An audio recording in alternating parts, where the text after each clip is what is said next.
Assalamualaikum warahmatullahi wabarakatuh. Selamat pagi dan salam sejahtera bagi kita semua. Perkenalkan, nama saya Suhera.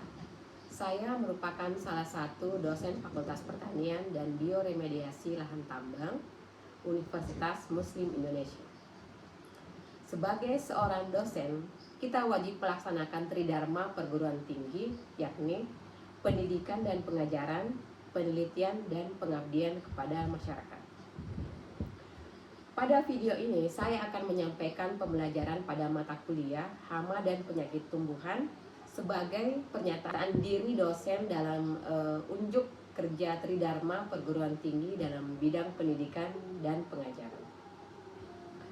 Bersama Ibu Dr. Insinyur Ayu Kartika Parawansyah, MPes, kami merupakan tim teaching pada mata kuliah Hama dan Penyakit Tanaman. Mata kuliah Hama dan Penyakit Tanaman merupakan mata kuliah wajib program studi S1 Agroteknologi yang dilaksanakan pada tingkat semester 4 yang memiliki bobot 3 SKS dengan kode mata kuliah 0823 PAT 414. Sebelum melakukan proses pembelajaran, tim teaching telah membuat RPS yang akan mendukung tercapaian lulusan program studi yang dibebankan pada mata kuliah. Dalam pembelajaran mata kuliah ini, saya menggunakan metode Delivery Interaction Assessment. Delivery Interaction Assessment adalah pendekatan pembelajaran yang berfokus pada 3 elemen utama, yaitu penyampaian materi, delivery, agar proses pembelajaran lebih efektif. Delivery merupakan proses awal bagaimana penyampaian materi dengan menarik agar mahasiswa tertarik untuk mengikuti perkuliahan dan terus termotivasi dalam pembelajaran. Interaksi adalah proses guna tercapainya pembelajaran mata kuliah. Interaksi yang saya gunakan adalah student center learning yang berpusat pada mahasiswa agar mendukung kelas kolaboratif dan partisipatif. Assessment yang saya gunakan di mana proses penilaian mahasiswa untuk mengukur kemampuan mahasiswa secara objektif dalam proses pembelajaran. Ada 5 indikator penilaian yang diukur, yaitu tugas presentasi 15%, kuis berkala 10%, UTS 30%, dan UAS 35%. Ada lagi sikap dan partisipasi 10%. Kegiatan proses pembelajaran dapat dilakukan secara sinkron dan asinkronus. Untuk menghadapi kendala yang dihadapi mahasiswa, saya terbuka untuk diskusi dengan mahasiswa melalui WhatsApp ataupun bertemu dengan mahasiswa di lingkungan kampus. Deskripsi mata kuliah Hama dan Penyakit Tumbuhan merupakan mata kuliah wajib pada program studi agroteknologi yang termasuk dalam kelompok mata kuliah keahlian. Mata kuliah ini bertujuan mengembangkan pemahaman konseptual dan keterampilan praktis mahasiswa dalam bidang perlindungan tanaman, di mana ruang lingkup materi meliputi konsep dasar hama dan penyakit tanaman, jenis-jenis organisme pengganggu tanaman, faktor ekologi yang mempengaruhi serangan, diagnosis hama dan penyakit, teknis identifikasi, strategi dan teknik pengendalian, baik fisik, mekanik, hayati, kimia, prinsip pengendalian hama terpadu, hingga penerapan teknologi pengendalian berbasis ramah lingkungan dan kearifan lokal, di mana mahasiswa juga diarahkan untuk memahami manajemen pengendalian yang efektif dan berkelanjutan sesuai praktek pertanian yang baik. Capaian pembelajaran lulusan program studi S1 Hama dan Penyakit Tumbuhan dibebankan pada mata kuliah Hama dan Penyakit Tanaman, di mana CPL1 diharapkan mahasiswa memiliki kemampuan menerapkan pengetahuan agroteknologi dalam pengelolaan hama dan penyakit tanaman terpadu, meliputi teknik identifikasi jenis dan gejala serangan, memahami siklus hidup serta faktor ekologi yang mempengaruhi perkembangan hama dan penyakit, serta mampu menerapkan strategi pengendalian yang efektif, efisien, ramah lingkungan, dan berkelanjutan sesuai dengan prinsip pengendalian hama terpadu dan praktek pertanian yang baik. CPL 2 diharapkan mahasiswa memiliki kemampuan penerapan pengetahuan teknologi dalam bidang perlindungan tanaman, khususnya dalam mengidentifikasi, menganalisis, mengendalikan hama serta penyakit tanaman melalui pendekatan ilmiah dan teknologi, baik secara preventif maupun kuratif, di mana dengan memperhatikan prinsip efektif, efisiensi, kualitas hasil serta berkelanjutan sesuai praktek pertanian yang baik. Selanjutnya, berikut merupakan proses pembelajaran yang saya laksanakan. Assalamualaikum. Waalaikumsalam warahmatullahi wabarakatuh. Sudah sarapan? Sudah. Masya Allah. Ini ada berapa ya? Sudah hadir semua ya? Sudah hadir. Ya, baik.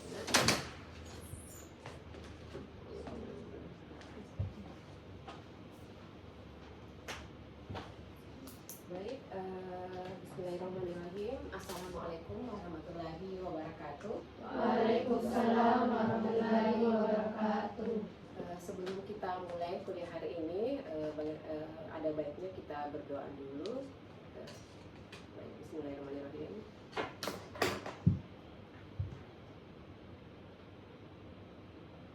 Ya.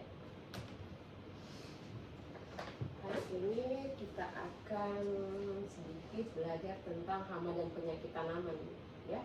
Jadi hama dan penyakit tanaman adalah mata kuliah wajib yang harus dikuasai oleh adik-adik. Bagaimanapun kan kalian anak pertanian, jadi harus belajar dasar hama dan penyakit tanaman. Karena petani itu dia tidak mau tahu, misalnya kalian agribisnis, agrotek atau penelitian yang nanti bukan hama dan penyakit, dia tetap ingin adik-adik ada dasarnya hama hama dan penyakit. Minimal adik-adik tahu gejalanya bagaimana, kemudian apa bedanya hama dan serangan hama dan penyakit, ya. Jadi untuk di kelas ini itu saya bersama dengan Ibu Dr. Insinyur Ayu Kartika Parawansa. Kami adalah tim untuk kelas hama dan penyakit di kelas C3, ya. Di sini ada yang keluarganya dari petani atau siapa? Ada. Petani apa? Padi. Padi, Masya Allah. Bagus, nanti penelitiannya itu diarahkan ke padi. Minimal bisa bantu kasih informasi keluarganya terkait misalkan produksi hama dan penyakit, kemudian bibit yang baik, ya. Sebelum Ibu lebih dalam masuk pada kuliah mengenai hama dan penyakit, berikut adalah CPMK. Di sini ada 4 CPMK, ya. Di sini kami harap mahasiswa mampu menjelaskan konsep dasar perlindungan tanaman, termasuk definisi jenis hama penyakit serta pentingnya pengendalian dalam meningkatkan produktivitas tanaman. Jadi ini yang tujuan kita sebenarnya nanti dalam 1 semester kita belajar hama dan penyakit. Kemudian kami juga harap mahasiswa memahami dan mampu menjelaskan interaksi antara tanaman, hama, patogen, lingkungan. Karena nanti itu penyakit terjadi atau adanya serangan hama itu karena ada beberapa faktor saling berkaitan satu sama lain. Kemudian CPMK 3 kami juga harap mahasiswa mampu menggunakan teknik dan keterampilan teknologi modern dalam identifikasi, deteksi, serta pengendalian hama dan penyakit tanaman yang baik skala laboratorium maupun di lapangan, ya. Kemudian CPMK terakhir ini kami harap mahasiswa mampu melakukan eksplorasi dan manfaat potensi lokal dalam sistem pengendalian hama dan penyakit tanaman yang berkelanjutan dan ramah lingkungan. Jadi nanti di sini kita harap itu mahasiswa bisa membuat misalkan pupuk hayati sendiri. Misalkan kan sudah terlalu banyak ini penggunaan bahan kimia di lapangan. Untuk mengurangi itu kami ingin mahasiswa itu ada pengetahuannya tentang obat-obat tanaman apa saja yang bisa dijadikan pestisida nabati. Ya. Selanjutnya, Ibu ini terlalu cepat atau tidak? Terlalu cepat ya? Tidak. Oke. Tidak apa-apa nak, kalau misalkan ibu terlalu cepat bisa ya. Kemudian di setiap perkuliahan itu pasti ada sistem evaluasi supaya ibu bisa lihat apakah ibu bisa menyampaikan dengan baik, apakah yang ibu sampaikan sudah bisa ditangkap adik-adik dengan baik, apakah tugas-tugasnya adik-adik bisa kerja atau tidak ya. Di sini untuk tugas dan presentase ibu kasih 15%, kemudian ada juga kuis berkala. Misalkan pertemuan kedua, pertemuan genap itu ibu sering ada kuis. Nah, di situ 10% nilainya. Kemudian UTS 30%, UAS 35%, dan sikap dan partisipasi 10% ya.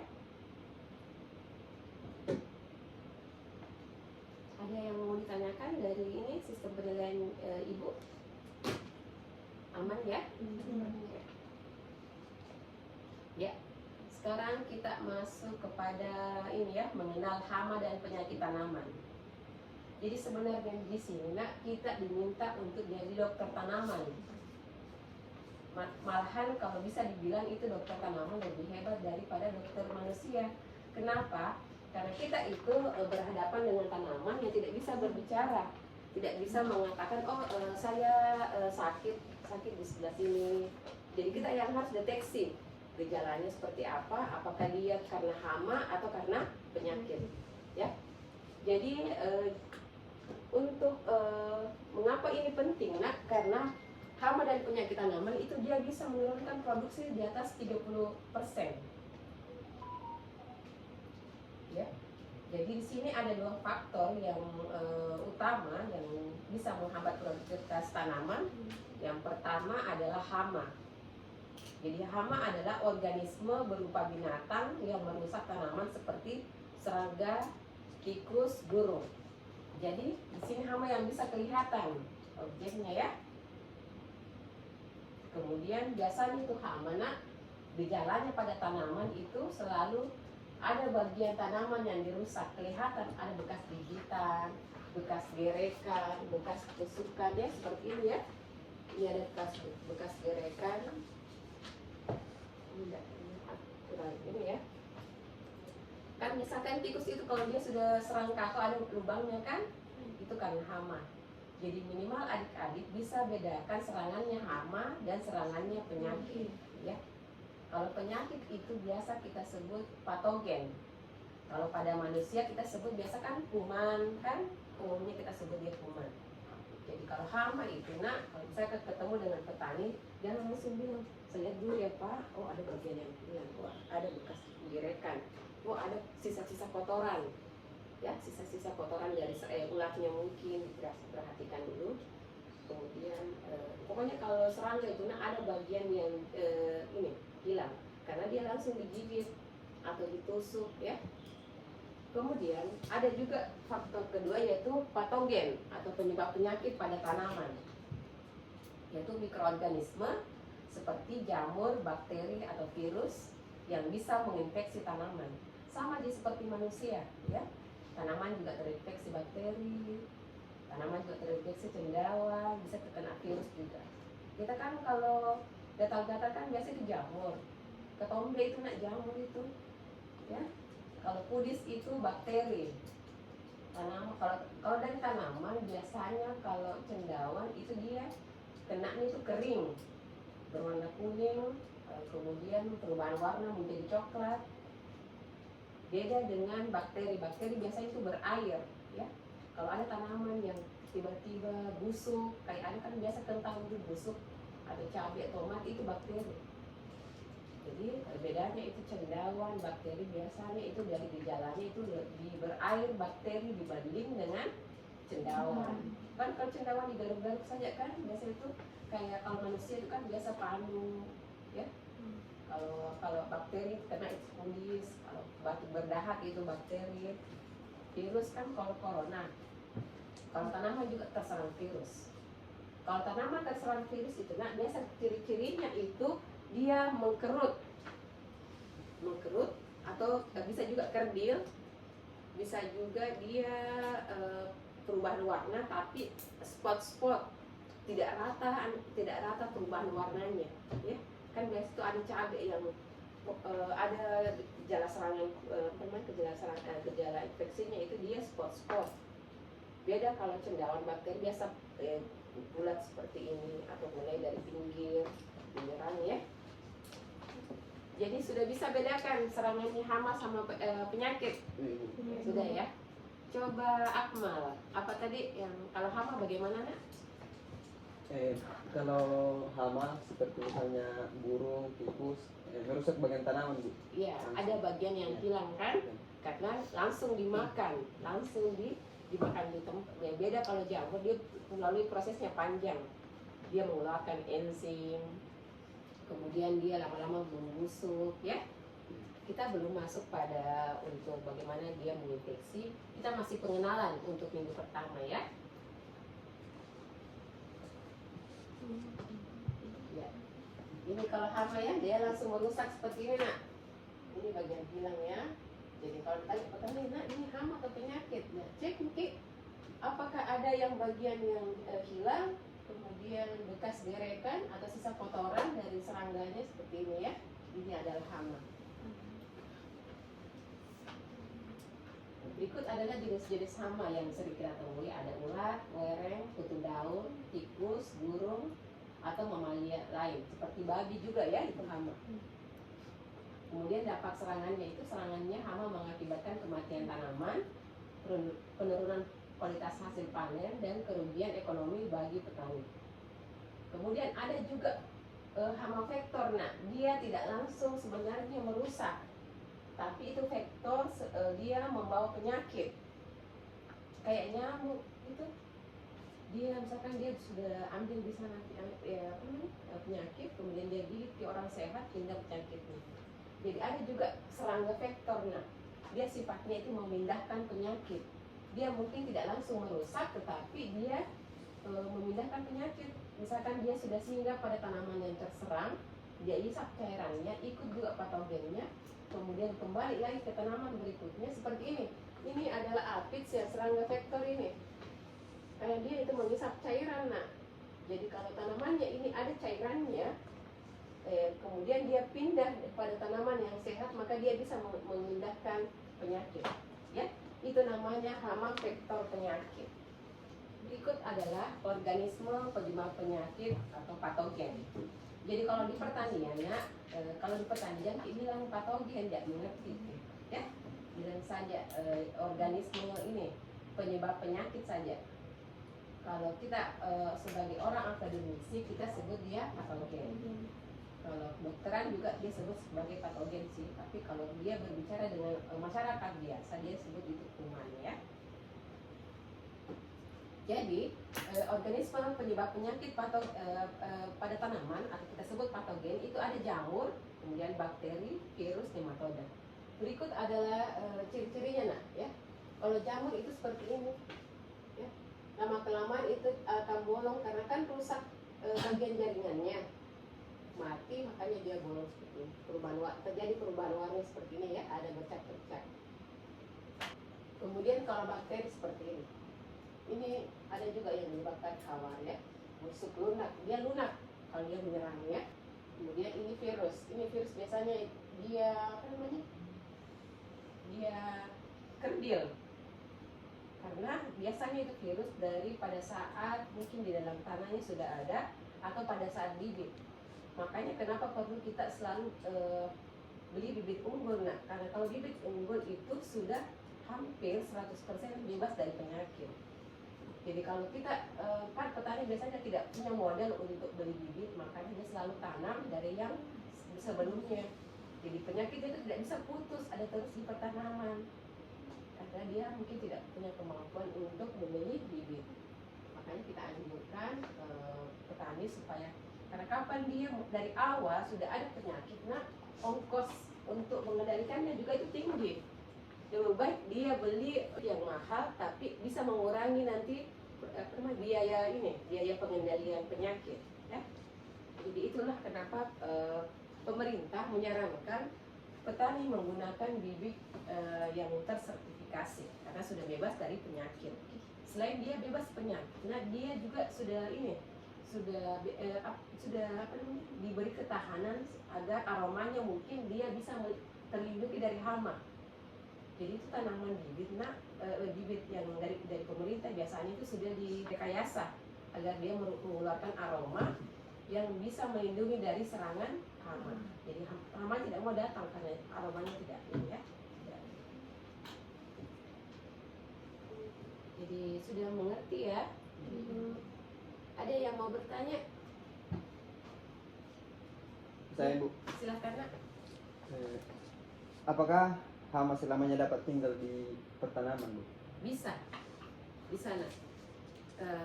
Ada caranya itu memutus siklus tanaman. Misalkan hama apa ya? Saya kasih lihat sana. Ini ya, hama ulat geraya. Ya kan biasanya itu ada beberapa itu ulat geraya karena beberapa tanaman inangnya. Jadi kita harus tahu juga ulat geraya ini dia suka jagung, dia suka kol. Jadi kita harus putus siklusnya. Cara putus siklusnya itu untuk menanam semester depan itu untuk tanaman berikutnya jangan lagi tanam tanaman yang disukai. Kemudian petani juga diharapkan bersihkan juga itu gulma. Karena apabila tanaman makanannya tidak ada, dia biasanya pindah ke gulma. Makanya biasa petani itu sebelum menanam dia bersihkan dulu gulmanya. Karena kan di situ ada patogen juga, di situ juga ada serangga. Jadi dia itu menunggu ada tanaman, setelah ada tanaman dia baru berpindah. Jadi itu bisa kita putus itu mulai dari penggarapan, kita bolak-balik. Kenapa? Karena sempat ada larvanya di situ telurnya. Kalau terus kena matahari dia kan bisa mati. Ya, sinar matahari kan mengandung UV, jadi dia bisa mematikan itu larva-larva atau telur-telur dari serangga.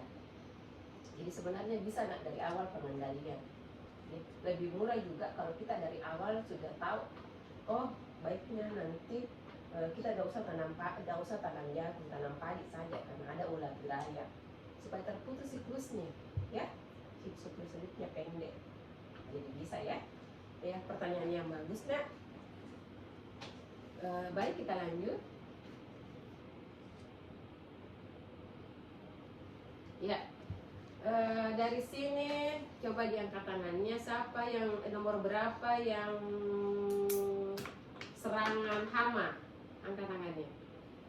Yang bisa menjawab. Lihat dulu. Oke. Nomor 1 Ibu, nomor 7. Satu saja jangan dipilih. Nomor 1. Kenapa?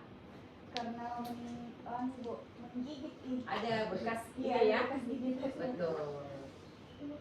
Ya, jadi sudah tidak ragu ini ya kalau ke lapangan ya, sudah bisa bedakan hama dan penyakit.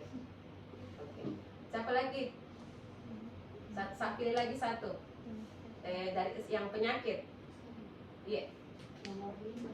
Nomor 5. Penyakit. Hama Ibu. Oh iya, hama ya. Oke. Ada bekas gigitan ya. Kemudian penyakit, coba satu orang siapa yang bisa temukan penyakit dari gambar ini nomor berapa? Ya, nomor 2. Oke, kenapa? Karena ada beberapa titik yang Gejala ya. Dia seperti berwarna coklat, tidak ada yang hilang tapi terjadi perubahan warna kan? Oke. Jadi sudah mengerti ya. Ini nomor 7 hama. Jelas nih karena dia bekas gigitan. Etiolasi itu juga penyakit. Ya. Dia pertumbuhannya panjang tapi tidak kuat, makanya dia merunduk seperti itu. Nomor 8 juga penyakit ya. Baik, sudah ini ya, agak paham. Karena kan untuk minggu pertama itu kita hanya pengenalan dulu, pengantar sedikit sebelum kita masuk pada metode infeksi, siklus hidup serangga ya. Kemudian sekarang itu petani itu sudah keren, tidak selamanya kotor, tidak selamanya pegang racun.